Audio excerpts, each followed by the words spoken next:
Welcome to sky news. ఈరోజు మన అనుకోని అతిథి కార్యక్రమంలో భాగంగా ఉమ్మడి కృష్ణా జిల్లాలో మహిళా నేతగా, వీర మహిళగా, ఫైర్ బ్రాండ్గా అనతి కాలంలోనే రాజకీయ పేరు ప్రఖ్యాతులు సంపాదించుకొని దాంతోపాటు రాష్ట్ర మంత్రిని చెప్పుతో కొడతా అంటూ సంచలన వ్యాఖ్యలు చేసి వార్తల్లో నిలిచిన ఉమ్మడి కృష్ణా జిల్లా జనసేన పార్టీ కార్యదర్శి చింతల లక్ష్మీకుమారి గారితో మనం రాజకీయంగా అలానే మైలవరం నియోజకవర్గ రాజకీయ అంశాలపైన ఆవిడ అంతరంగాన్ని ఆవిష్కరించే ప్రయత్నం చేద్దాం. మేడం చెప్పండి, అధికార పార్టీ మంత్రిని చెప్పుతో కొడతానంటూ సంచలన వ్యాఖ్యలు చేసి వార్తల్లో నిలిచారు. ఇప్పటికీ కూడా ఆ వ్యాఖ్యల మీద కట్టుబడి ఉన్నారా? ముందుగా నమస్కారం అండి. చెప్పుతో కొడతానంటే మా అధినేతని ఇష్టానుసారంగా మాట్లాడారు కాబట్టి అన్నాం తప్ప ఆయనకి మాకు ఏదైనా వ్యక్తిగత విభేదాలు లేవు, వ్యక్తిగత ద్వేషాలు లేవు. కేవలం రాజకీయ విమర్శ అనేది రాజకీయ విమర్శ వరకే చేయాలి. తల్లిని, భార్యని, బిడ్డని తేడా లేకుండా మా అధినేత పవన్ కళ్యాణ్ గారిని ఇష్టానుసారంగా అనుచిత వ్యాఖ్యలు చేశాడు ఆయన. అందుకోసం కొడతామని చెప్పాను. భవిష్యత్తులో ఇదే కొనసాగితే కొడతాం కూడా, కొట్టి చూపిస్తాం వీర మహిళలు. జిల్లా రాజకీయాలకు సంబంధించి జనసేన పార్టీ 3 సీట్లు ఆశించినప్పటికి కూడా 1 సీటే దక్కిందని, అలానే కాపులకి ఉమ్మడి కృష్ణా జిల్లాలో కాపు నేతలందరికీ కూడా అన్యాయం జరిగిందని బలంగా వినిపిస్తోంది. నిజంగానే అన్యాయం జరిగింది, దీన్ని ఒప్పుకుంటారా మీరు? అన్యాయం జరిగిందంటేనండి, ఎక్కడ తగ్గాలో కాదు, ఎక్కడ నెగ్గాలో కాదు, ఎక్కడ తగ్గాలో అని చెప్పేసి ఒక సినిమాలో డైలాగ్ ఉంది చూసారా? అట్లా రాష్ట్ర భవిష్యత్తు ఒక బకాసురుడి చేతిలో నలిగిపోతూ ఉంది. నలిగిపోతున్నప్పుడు ప్రజల సంక్షేమం కోసం మనం ఒక అడుగు వెనక్కి వెళ్ళడంలో తప్పు లేదు అని చెప్పి పవన్ కళ్యాణ్ గారు క్లియర్ కట్గా చెప్పారు. ఈ క్రమంలో కొంతమంది కష్టపడ్డ వాళ్ళకి అన్యాయం జరిగింది, నేను ఒప్పుకుంటా దాన్ని. ఆయన పిలిచి చెప్పారు, మనకి నెక్స్ట్ భవిష్యత్తు ఉంది, మనం రాజకీయం చేయడానికి కాదు మనం వచ్చింది, ప్రస్తుతం ప్రజలకి ఎవరైతే మేలు చేయగలుగుతారో. మరి యువతకి ఉద్యోగాలు లేవు ఎక్కడ కూడా. చదువుకున్న యువత ఏం చేస్తున్నారని జొమాటోలో, స్విగ్గీల్లో పనిచేస్తున్నారు. హోటల్స్కి వెళ్తే అసలు ఎంత బాధేస్తుందని ఒక తల్లి మనసుగా చాలా బాధపడుతున్నానండి నేనైతే. అలాంటి పరిస్థితులను చూసినటువంటి పవన్ కళ్యాణ్ గారు చెలించిపోయి ఇటువంటి గొప్ప నిర్ణయం తీసుకోవటం మాకు చాలా గర్వంగా ఉంది. ఇవాళ పవన్ కళ్యాణ్ గారి పార్టీలో జనసేనలో వర్క్ చేస్తున్నామంటే చాలా గర్వంగా చెప్పుకుంటాం. ఎందుకంటే రాష్ట్ర భవిష్యత్తును ఉద్దేశించుకొని ఆయన గొప్ప జీవితాన్ని వదులుకొని మనలాంటి వాళ్ళ కోసం వచ్చారు ఇవాళ. అంతేగాని ఏదో త్యాగం చేసాం అన్న మాట, త్యాగం అనే మాట కూడా ఆయన చేసిన దాంట్లో చాలా చిన్నదండి. అది త్యాగం అనే మాట కూడా చాలా చిన్నది. ఎందుకంటే మేము ఇండివిజువల్గా వెళ్తే ఇవాళ 2019 ఎలా అయితే ఇండిపెండెంట్గా డబ్బులు ఖర్చు పెట్టుకోకుండా అయితే రాజకీయం చేశామో, అదే క్రమంలో రాజకీయం చేసినా కూడా 30+ సీట్లు మాకు రావడానికి అవకాశం ఉంది. కానీ 2019లో ఎలా అయితే ఓట్లు చీలిపోయి జగన్ గారు వచ్చి కళ్యాణ్ గారు చెప్పారు, రాయలసీమ రాజకీయాలను ఇక్కడ రుచి చూపిస్తారు అని 2019 ఎన్నికల్లో మా ప్రచారంలోనే చెప్పారు. కరెక్ట్గా అది ప్రజలు చాలామంది కూడా ఇబ్బందులు పడటం కానివ్వండి, ఆ ఫ్యాక్షనిజం చూపించడం కానివ్వండి చేశారు. అది మళ్ళీ అగైన్ రిపీట్ అవ్వకూడదు. యువత భవిష్యత్తు దృష్టిలో ఉంచుకుందాము.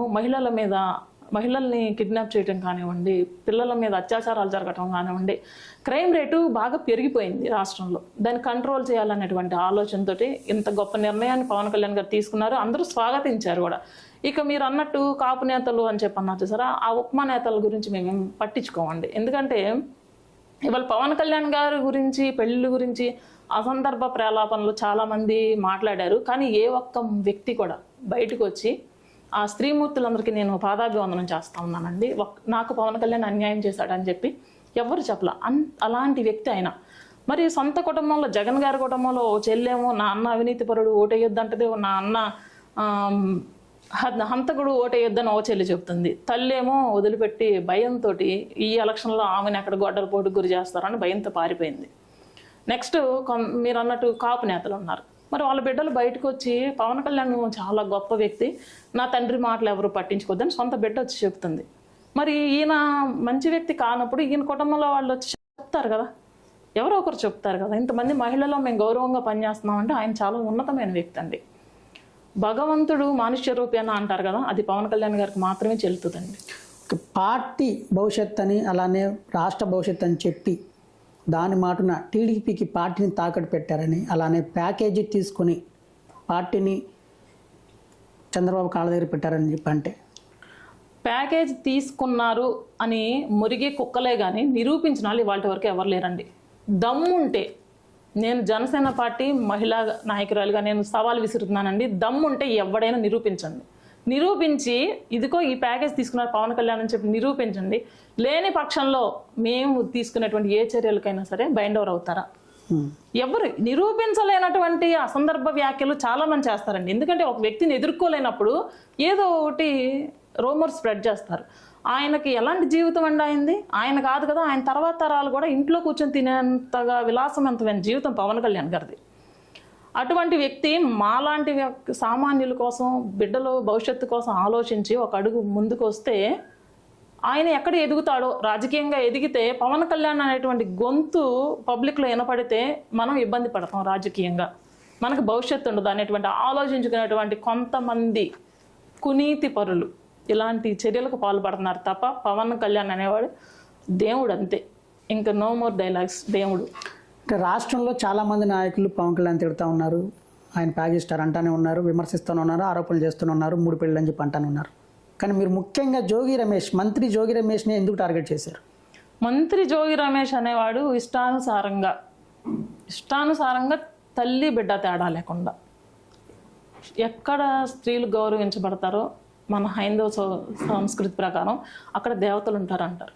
కానీ వీళ్ళకి మరి ఇళ్ళల్లో స్త్రీలు ఉండరో మరి ఏంటో నాకైతే తెలియదు, కానీ చాలా అసభ్యమైన మాటలు కొంతమంది ఉన్నారు. వాళ్ళ పేర్లు నేను మీడియా ముఖంగా చెప్పి వాళ్ళని నేను పెద్దవాళ్ళని చేయదలుచుకోలేదు. అలాంటి దుర్మార్గులు ఇష్టానుసారంగా ఇదే చెప్తున్నా కదా, రాజకీయంగా ఎదుర్కోలేక వ్యక్తిగత విమర్శలు చేస్తూ ఉన్నారు. దమ్ముంటే రాజకీయంగా ఎదుర్కోవాలా, అంతేగాని వ్యక్తిగత విమర్శలు చేయడంలో అర్థం లేదు కదండి. ఇక్కడ స్థానికంగా మాకు కోతవేటు దూరంలో ఉన్న వ్యక్తి నియోజకవర్గ రాజకీయాల్లో చిచ్చులు పెట్టి ఒక ఎమ్మెల్యే స్థాయి వ్యక్తిని కూడా ఇబ్బంది పెట్టి నియోజకవర్గాన్ని నిర్వీర్యం చేస్తూ అభివృద్ధికి దూరం చేసినటువంటి వ్యక్తి ఇటువంటి విమర్శలు చేస్తూ ఒక గూండాలాగా కార్యకర్తలను వేసుకొని ప్రతిపక్ష నాయకుడు ఇళ్ల మీదకి వెళ్ళినటువంటి వీడి గురించి మాట్లాడుకోవడం కూడా వేస్ట్ అండి. అటువంటి రేపొద్దు రాజకీయ భవిష్యత్తు లేకుండా ప్రజలు చేస్తూ ఉన్నారు. ఖచ్చితంగా దానికి జనసేన కూడా తోడుగా నిలుస్తుంది. జోగి రమేష్కి డిపాజిట్లు కూడా రావండి. అతనికి మైలవరం నియోజకవర్గానికి సంబంధం లేదు. అతను స్థానికుడు కావచ్చు, అతను ఓటు ఉండొచ్చు, ఓటు వేసుకోవాలి. అంతేగాని ఇక్కడ ఉన్నటువంటి సొంత నాయకులను కూడా ఇబ్బంది పెట్టి వాళ్ళు వెళ్ళిపోయే విధంగా ఈ నియోజకవర్గ అభివృద్ధిని అధోగతి పాలు చేశాడు ఆయన. ఇప్పుడు కూడా అతను గెలవడం ముఖ్యం కాదు అతనికి. వసంత కృష్ణ ప్రసాద్ అనే వ్యక్తి ఓడిపోవడం అతను ముఖ్యం. ఇక్కడ అదేవిధంగా పనిచేస్తూ ఉన్నారు. ఇక్కడ J3 బ్యాచ్ ఒకటి పనిచేస్తుందండి. జగన్మోహన్ రెడ్డి, జోగి రమేష్, జ్యేష్ఠ రమేష్. ఈ J3 బ్యాచ్ కూడా చెప్తా ఉన్నాను. J3 బ్యాచ్ జగన్మోహన్ రెడ్డి, జోగి రమేష్, జ్యేష్ఠ వీళ్ళ ముగ్గురికి కూడా రేపు పొద్దున భవిష్యత్తు లేకుండా ప్రజలు చేయబోతా ఉన్నారు. ఖచ్చితంగా రేపు ఓటుతో సమాధానం చెప్తున్నారు. వసంత కృష్ణ ప్రసాద్ గారు 50,000 పైచిలకు మెజార్టీతో గెలుస్తూ ఉన్నారు. మీరు ఎన్ని కునీతి రాజకీయాలు చేయండి, కుట్రాలు చేయండి, ఏదైనా చేయండి. ఆయనకి ఇప్పుడు ఆయన ఒక టికెట్ తీసుకున్నాడు ఒక నియోజకవర్గానికి, అక్కడికి వెళ్ళి పని చేయాలి కదండి. ఏదో నామక అక్కడ పనిచేస్తున్నాడు, కానీ మనసంతా నియోజకవర్గంలోనే ఉంది. ఆయన గెలవడం ముఖ్యం కాదు, ఇక్కడ వసంత గారు ఓడిపోవడం ఆయనకు ముఖ్యం. మీరెంత బలంగా అయితే కుట్రలు పన్నుతారో వాటిని తిప్పి కొట్టడానికి జన సైనికులు ఇప్పుడు తోడుగా ఉన్నారు. ఎన్డీఏ అభ్యర్థికి పవన్ కళ్యాణ్ గారు ఎంతో, వసంత గారు కూడా మాకు అంతే. ఆయన గెలిపించి చూపిస్తాం. పార్టీ అంతర్గత సంబంధించిన విషయాలు కొన్ని ఇటీవల బహిర్గతం అయ్యాయి.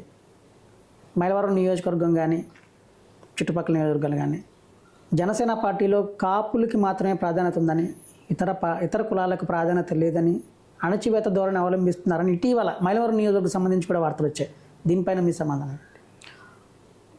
అన్ని పార్టీల్లో SC cell, BC cell, minority cell అని విడివిడిగా పెడతారండి. కానీ మా పవన్ కళ్యాణ్ గారు ఏం చేశారంటే కులాలను కలిపే ఆలోచన విధానంతో అందరినీ ఏకతాటిపైకి తీసుకొచ్చి సమానంగా చూస్తున్నారు. ఇలా విడివిడిగా చూపిస్తే మీకు కనిపిస్తుంది. ఓన్లీ మైలవరం నియోజకవర్గం తీసుకుంటే మరి నేను వచ్చేసి కాపు సామాజిక వర్గానికి చెందిన మహిళని. నాకు జిల్లా స్థాయిలో, గతంలో రాష్ట్ర స్థాయిలో నేను పనిచేస్తున్నాను. జిల్లా స్థాయిలో నాకు కూడా గౌరవించి బాధ్యతలు అప్పగించారు. అదే ప్రకారంగా జిల్లా కార్యదర్శి, జిల్లా ఉపాధ్యక్షులు బొలేశెట్టి శ్రీకాంత్ గారు ఉన్నారు. ఆయన బీసీ నాయకులు. తర్వాత వచ్చేసి పులిపాక ప్రకాష్ గారు, ఆయన జిల్లా కార్యదర్శి. ఇట్లా ఒక్కొక్కళ్ళు ఒక్కొక్క ఎస్సీ సామాజిక వర్గానికి చెందిన వ్యక్తి. అట్లా చాలామంది మొన్న స్థానిక సంస్థల్లో కూడా ఒక 10% కాపులు పోటీ చేస్తుంటే మిగిలిన 90% కూడా ఎస్సీ ఎస్టీ మైనార్టీ వాళ్ళు పోటీ చేశారు, బలంగా నిలబడ్డారు. ఆడపిల్లలు కూడా వచ్చి మేమే పోటీ చేస్తాం అంటే, మేము ఒక సందర్భంలో మనకి ఇక్కడ పోటీ చేయడానికి అభ్యర్థి లేరేమో అని కొన్ని సందర్భంలో కూడా మేము పోటీ చేస్తాం అని చెప్పి ధైర్యంగా వచ్చారు. ఏ కాపులు కూడా అలా నిలబడలేరేమో అనిపించింది వాళ్ళ ధైర్యాన్ని చూసి.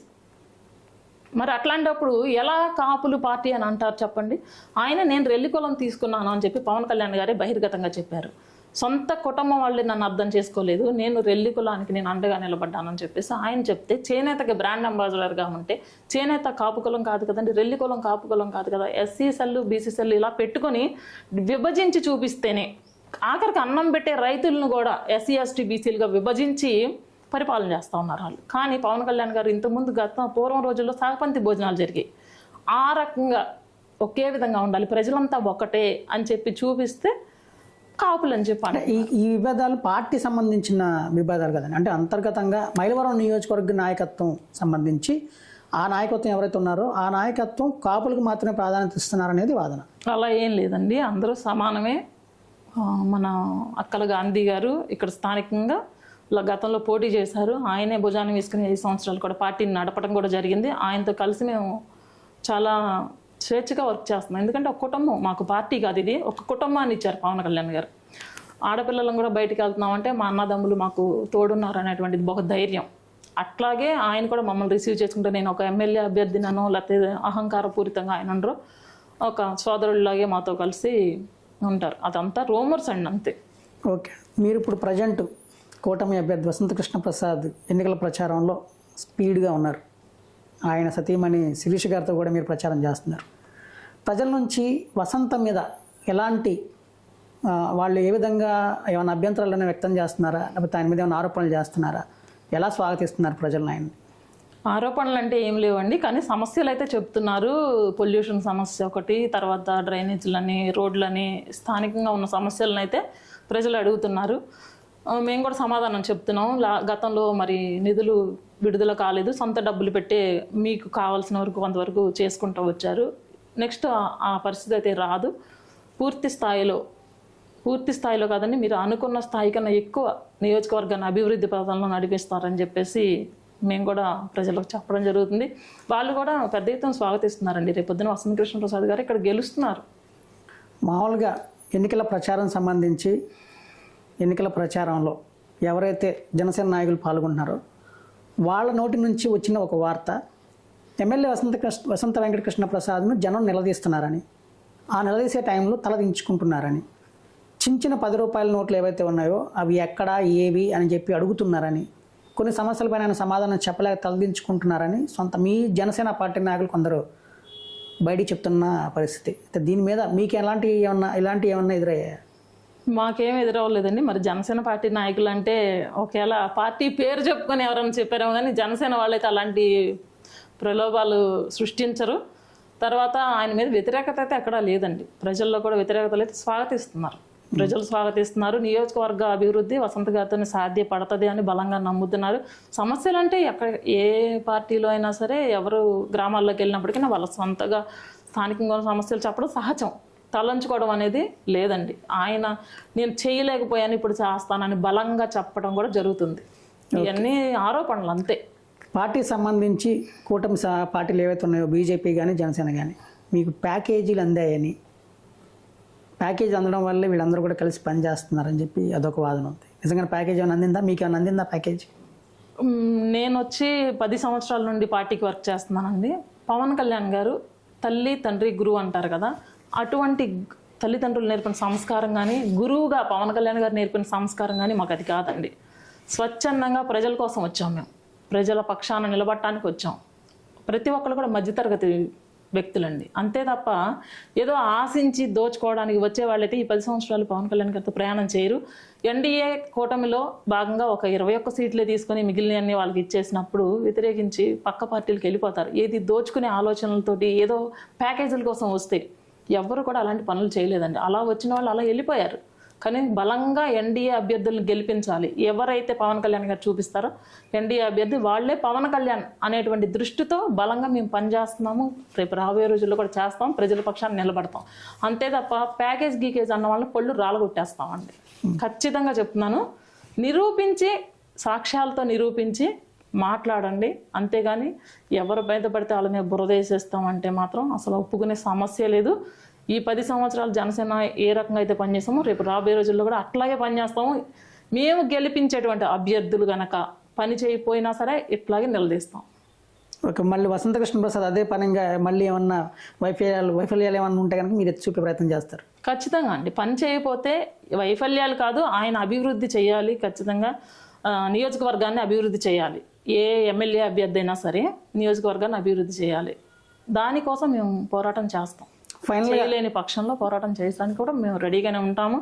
అదేవిధంగా ఆయనతో కలిసి కూడా ఈ 5 సంవత్సరాలు మేము పనిచేస్తామండి. ఇప్పుడు మైలవరం నియోజకవర్గం సంబంధించి గతంలో వసంత వెంకటకృష్ణ ప్రసాద్ మీద మీరు అవినీతి ఆరోపణలు చేశారు. అలానే దొంగలు ఊళ్ళు పంచుకున్నారు అంటూ జోగి వర్గం మీద అలానే వసంత వర్గం మీద కూడా అవినీతి ఆరోపణలు చేశారు. మీకు ఎంత వాటా లభించింది అని.